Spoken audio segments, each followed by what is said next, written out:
At the start of 2026, I lost my color.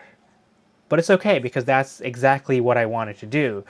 And thanks to ToupTek, I was able to capture some of my best images of the night sky from my Bortle 8 backyard. And I'm going to tell you everything about this kit here. Now, I have the ATR 2600M, which is a monochrome IMX571 sensor camera. And then here I have the ToupTek AFWL, which is a large filter wheel capable of storing 7 2-inch filters. And inside here, inside this 20mm thick filter wheel here, I have two sets of filters, the LRGB filters for broadband and the SHO filters for narrowband, which are all 4nm bandpass. Most monochrome kits that you hear about will feature a camera with an IMX585 sensor. And the reason for that is because if you're just starting monochrome, you don't want to spend that much money on a camera, on a filter wheel, and a filter set. So you can use a small sensor, you can use a small filter wheel, and you can use smaller filters, 1.25-inch filters. But I opted for the IMX571 sensor because I really liked the sensor and I wanted a bigger field of view with my telescopes, because I do plan on using this with long focal length telescopes, so I wanted as much of a field of view as possible. But know that I hold ToupTek's quality in high regard, and anything I say in this video will translate into their other products. So you'll know that the quality that they put into this camera, into this filter wheel, into the filters themselves will translate to the other products as well. But I think that something like this gives you the better bang for your buck, because if you ever upgrade your telescope to be a longer focal length and you realize you need a camera with bigger pixels, a bigger field of view, you don't have to worry about selling your gear or trading up or spending more money on this kit later on. So with that said, a huge thanks to ToupTek for sending this kit to me and for trusting me with this review. I've had this since early March and somehow I've only had 6 nights of imaging. It's mid-May now and the weather has been terrible. And unfortunately for me, 5 of those 6 sessions were with a bad luminance filter, but luckily ToupTek rectified that at N.I.N.A by giving me a brand new luminance filter. So the last session that I did was actually really good. And with that said, this is still a loaner kit, so I do have the option to purchase it, and I definitely will, because I'm sending this down along with my Askar 91F down to Death Valley Observatories for some Bortle 1 imaging. There's a lot to unpack in this video, so let's dive into it. Let's go back in time and see what came in the box. Let's install this thing, let's run it and see what we get. So with the camera, we have the power cable and the USB 3 cable, and the camera unit itself. In the back, we can see the USB hub, the USB input, as well as the DC input port, as well as 4 different LED indicator lights. We can see the beautiful IMX571 sensor in there. We have the spacers, which includes the M42 threaded adapter, a 2-inch nose piece if you wanted to use it that way, as well as the 21mm and the 16.5mm standard spacers that usually come with these, as well as the M48 to M42 adapter ring. And finally, in the bottom, we have the power brick. So next, this is a completely different kit. We have the filters. These are the LRGB filters here. These are broadband. Looks really nice. And followed by the O3, H alpha, and the sulfur 2 filters. So there's 7 filters in total. The narrowband filters are all 4nm filters, so they are 4nm bandpass. I think the 4nm are kind of perfect for both light polluted areas and not light polluted areas. So in light polluted areas like my backyard, Bortle 8, the 4nm cuts through the light pollution really well. I've had limited use of it because it hasn't been nebula season and I haven't been able to see much, but I did use the H alpha filter on M81 and M82 and M51, which you'll see results soon, as well as limited use on the Crescent Nebula really early in the morning. And in Bortle 1 skies, 4nm, you get a little bit more extra signal wherever you are, and you don't really have to worry about light pollution, and it's only 1nm wider than a chroma 3nm filter, so I think it'll turn out really well. I did mention that I had 5 of my 6 sessions with a bad filter, and that was because of the luminance filter. The first luminance filter that came in the kit actually has a defect in the center. So if you look at this flat frame here, you'll see that dark spot. That dark spot is not visible. I thought it was some dirt, so I cleaned it as much as I could. I used my blower on it, I used the swabs on it, but you can't really see it here, but there is like no physical defect that I can see, but it was still casting a shadow onto my images. And there was a back and forth with the support people at ToupTek, and then they confirmed that it was indeed defective. So instead of them sending me a new filter, I actually met up with ToupTek at NIF this past April, and I picked up a new filter. So my one and only session, only good session with the luminance filter was at the end of April with the new filter, and that one works perfectly. And here's a flat frame to prove it. And one of the ways that the bad luminance filter impacted me is that I had the luminance filter set as my autofocus filter. What that means is that when N.I.N.A autofocuses at any point, it will focus with my autofocus filter, which is my luminance filter, every time, and then use filter offsets to switch to whatever filter it needs to image. I'll talk a little bit more about filter offsets later on in this video. And because of the defect in the luminance filter, the HFR value, to the half flux radius value of the stars to show how sharp it is, the values weren't accurate. Initially, I thought, hey, maybe the filter offset calculator just wasn't doing it correctly, so I would focus them manually, and then I eventually turned off the filter offset calculator and just focused each session or every time the filter switched, which is a lot more work, and I didn't want to do that. And then I eventually looked at the flash frames and I say, hold on a second, there's some smudge on the luminance filter. Cleaned it as much as I could, couldn't get it off, and then confirmed that it was defective. So the first 5 sessions I did struggle with. It took me a while to figure it out, but eventually figured it out. That was the only issue I had with the filters, but otherwise they look really good. Thanks to ToupTek for giving me a new filter at NIF, and it was always great to meet you. So now let's unbox the filter wheel, and this thing is giant. I have used monochrome rigs in the past, but I've never owned a filter wheel. So this is my first filter wheel, and it's giant. Its width is 20 millimeters, and it has USB cables. It has the tools required, along with the screws and spacers and the washers, as well as the adapter rings in order to screw everything on. To install the filter wheel, we need to turn it around and unscrew the 9 tiny screws around the edges. You can use the screwdriver that's included.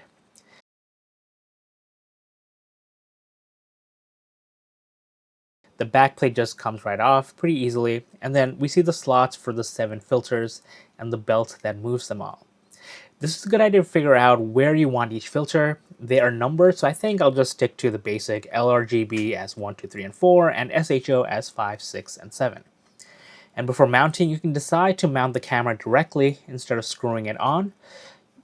But you'll have to do this before screwing on the filters because you'll need access to the screw holes.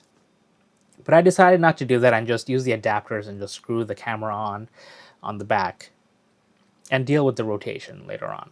And this is one of the spacers. It gives me about 1 millimeter of extra space in between, which is perfect because the filter wheel is 20 millimeters and I need 21 millimeters in order to get to my 55 millimeters of back focus with my telescope. Not that it matters with quadruplets, but I use this most often with my Askar 120 Apo, which is a triplet and requires 55 millimeters, although it's pretty forgiving. Then we screw the filters on one by one very carefully. Don't touch the glass. It's easy to do. I did it once on one of these, but I swabbed it clean. And once we're done, screw the front plate back on, and it's really simple and easy to install. No need to worry about masks here because the filter wheel does not have light leaks, and that was one thing that I've seen many people complain about with filter wheels on places like Cloudy Nights and Facebook. To test and install everything, I can install one of the adapter rings here and then install the 16.5mm spacer that comes with the camera, or I can install this adapter spacer combo thing that's also 16.5mm thick. It's kind of convenient, but once I install it on the telescope, you'll see that I actually opt to do the separate spacer just because it's a little bit easier. And then when I'm ready in the back, I screw on the camera to the threads, and again, you can more permanently mount the camera on using the tiny screws from the inside. Both ways are completely legitimate. Now to install everything in the back of my Askar 120 Apo. Here I have the 16.5mm spacer adapter combo on the filter wheel itself, and then I very carefully screw this into place in the back of the M48 threads of my Askar 120 Apo. I reorient the filter wheel by rotating the camera angle adjuster on the telescope so that the body of the filter wheel is up, minimizing the risk of hitting the tripod legs when we're facing zenith.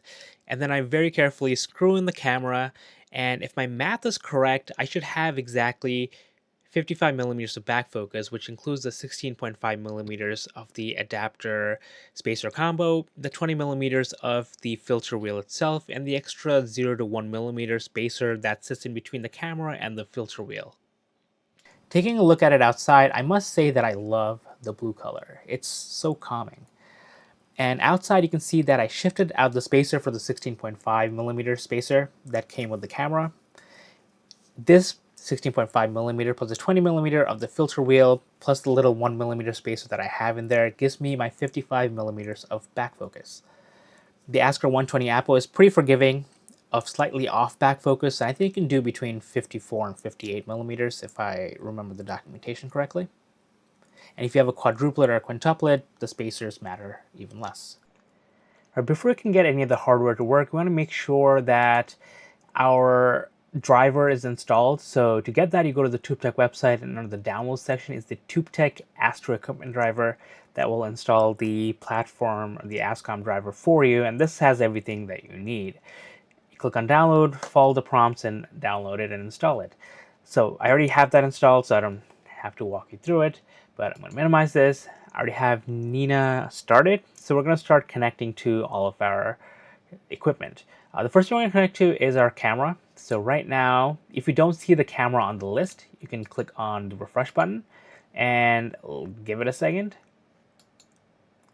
And it should be on the list here. So once you connect this camera, you'll see a bunch of new cameras come up, including Altair, ToupTek, Omega, and Rising Cam. And that's because ToupTek makes all of those other cameras. Omega and Altair and Rising Cam, they are just rebranded from ToupTek. The ToupTek is the original. So you can actually try out some of these other ones, such as the Omega one, and see what options you get. But from what I've tested so far, the ToupTek one gives you by far the most options. So when we turn this on, looking at this is pretty straightforward. We can see our gain settings, our default offsets, the USB limit. You have a bunch of, we have two readout mode for the snapshots here and for sequences. I recommend sticking with high conversion gain with this.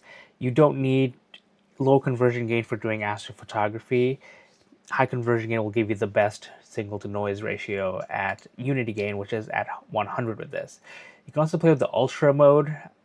This one will give you an ultra low read noise. If you watched my video from a couple of years ago where I reviewed the 2600 MC Pro, I didn't really see that much of an improvement. So for me, it's not worth it to turn it on. I'm just going to leave it off. So this is the full high well mode. Keep that off. You know, it's going to increase your dynamic range, which you won't really need for astrophotography. And you can turn on binning pixels. We don't need that in 2026 either. You also have access to a dew heater, so by default it could turn on. It's on for me now, but you can set the dew heater strength. It goes from 0 to 4 or 1 to 4. And then we have the fan speed. You can turn on or off. It automatically turns on if you set the cooling temperature to something else, which I did not do at the moment. And then you can turn on and off the LED lights in the back if they are bothering you a little too much. Okay, so we have the camera set. Perfect. So now next connect our filter wheel. And it's going to be the same thing. If you don't see it on the list, you click on the refresh button and let it load. And when that happens, you have access to two filter wheels. From what I've seen, they're both exactly the same. I don't know why two shows up, but pick one of them. I pick the first one, click connect. And right now, we don't have any filters because this is our first time connecting to this filter wheel. And then to add filters to this list, what you do is go to options, and then you'd go to equipment, and then you'll see this section here that says filter wheel. While we're here, before we do that, you want to make sure that your pixel size is set correctly. For the camera, for the bare pattern, you want to set it to none, or I think you can also set it to auto, but set it to none since this is a monochrome camera and there is no bare pattern. Make sure your mount and your telescope is correct with their focal length. It'll help you with plate solving. And then once you're done, you can come here to filter wheel. We can add some filters. So like I said, the filter one, we set it as LRGB SHO. So you can just set this to whatever you want. You can set this to L or Lume. Right, so now we have all of these things here, our 7 filter set. Now we can go back to equipment and then to our filter wheel. We see that we have access to all of these filters now. And now in the drop down list, we have all these axes. So I can click on B and click on change, and I actually hear it going. You probably don't hear it on the microphone, but it is switching to that fifth position, or the fourth position here, the LRGB. If you go to the imaging tab, if you have your layout set up in a way where you can see the focuser here, you'll see that what the active filter is B, so you can change it here as well. So I can go to O, change it. I hear it going. It's going pretty smoothly. Looks pretty good. The next thing we're going to do is we're going to run through our filter offset calculator outside. You should do this outside so that we can see stars and you can see the filters. So after I ran the filter offset calculator for the first time, I was super surprised at the values. They were way closer than I thought they would be. They're not parfocal filters, which would mean that they're exactly the same focal point, but that's basically what ToupTek confirmed, that they are not really parfocal, so they don't advertise these as parfocal filters. But I thought that was pretty cool.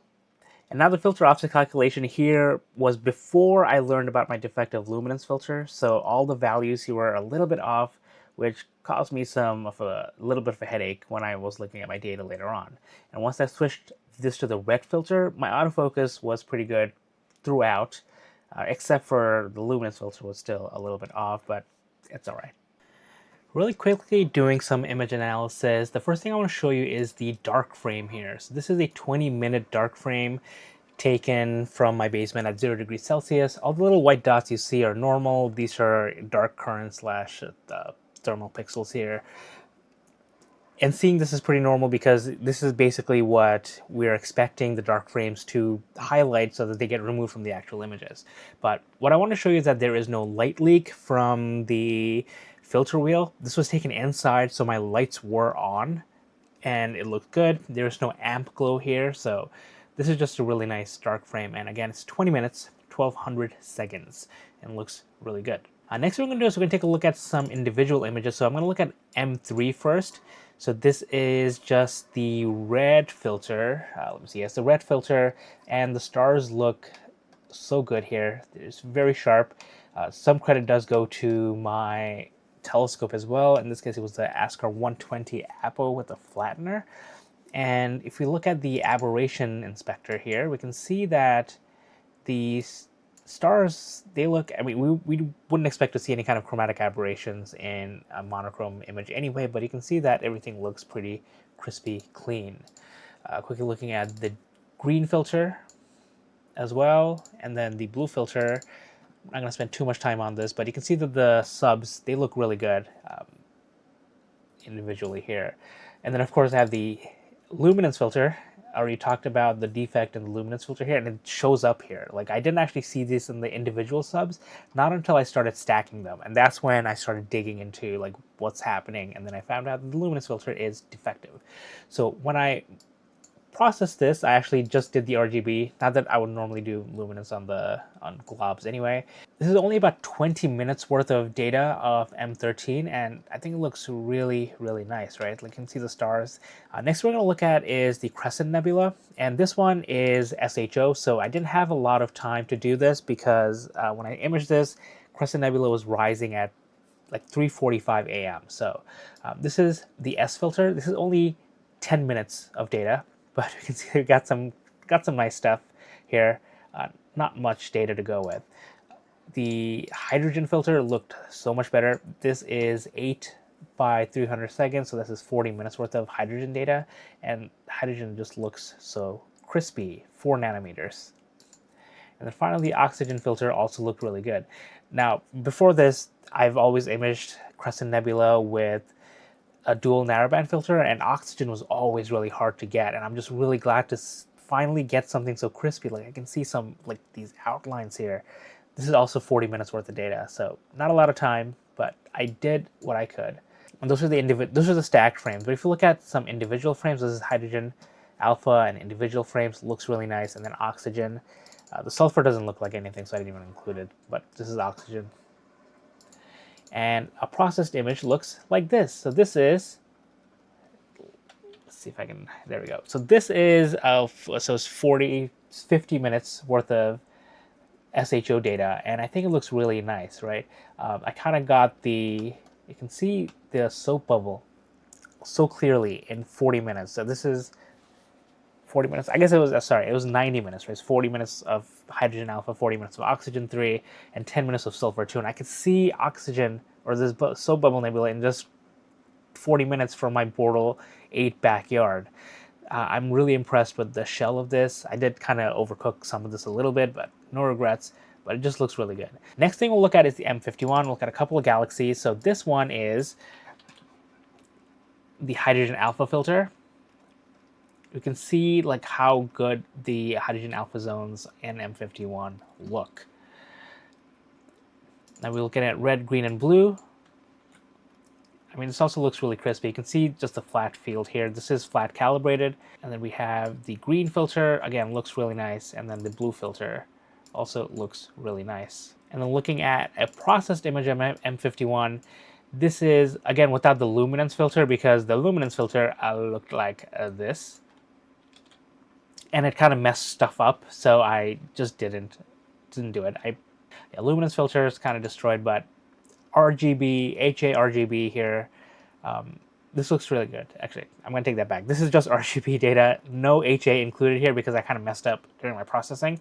But don't worry, I'll show you what HA Galaxy looks like. But my God, this is only about, I think, 3 hours of RGB data. And like the amount of dust I can see around the galaxy has been amazing. If I could stare at this for 20 hours, I would. Next one to look at is M81 and M82. So this is an individual frame of what it looked like. So this is in H alpha. And we can see, you know, like the little nebulosity around M81 start to appear. We have M82 here. Looking at, this is the red filter. Looks really nice. This is the green filter. This is the blue filter. And then this is the luminance filter stacked. Again, I did not include this. And then this is the H alpha filter stacked, and like just the H alpha regions just look really nice. And then when I process these, you can see the little thin H alpha starburst regions there. When I open this, like this looks amazing to me, like the amount of data that I was able to get. Like this is from my backyard. This is I counted, this is about 4.5 hours worth of data, so about 3 hours of RG and B, and then an hour and a half of H alpha. And this is following a standard HA RGB process. No luminance in this, but the galaxy just looks pretty cool with the 120 apo. The stars look great, the colors look great. I'm just really happy with how this turned out. That was a lot of information. I hope most of it was useful. If you have any questions that I did not cover, please feel free to ask in the comments below. Now, one thing I didn't go over is the pricing, and that's because the pricing has been going up and down because of sales at ToupTek over the last couple of months. But all in all, like this set here would cost about $3,000. The camera is about $1,900. The filter wheel is about $289. The 4nm SHO filter set is about $600, and then the LRGB is about $250. And they do have bundles on their website, so when you buy multiples of these at the same time, they give you a little bit of a discount. So I would say $3,000 is what you're looking at.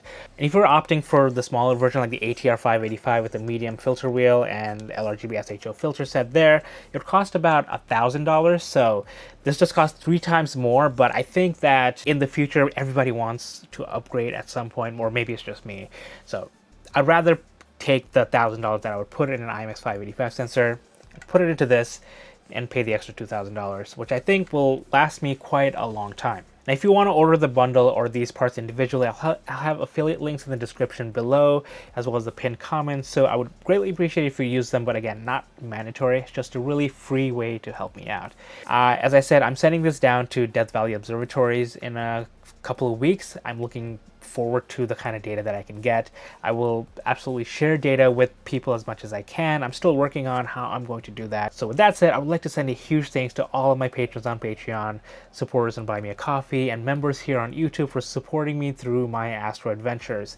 So huge thanks to all of you, and again, a huge thanks to ToupTek for sending this kit to me for review, and I will be buying it from you soon. And until next time, clear skies.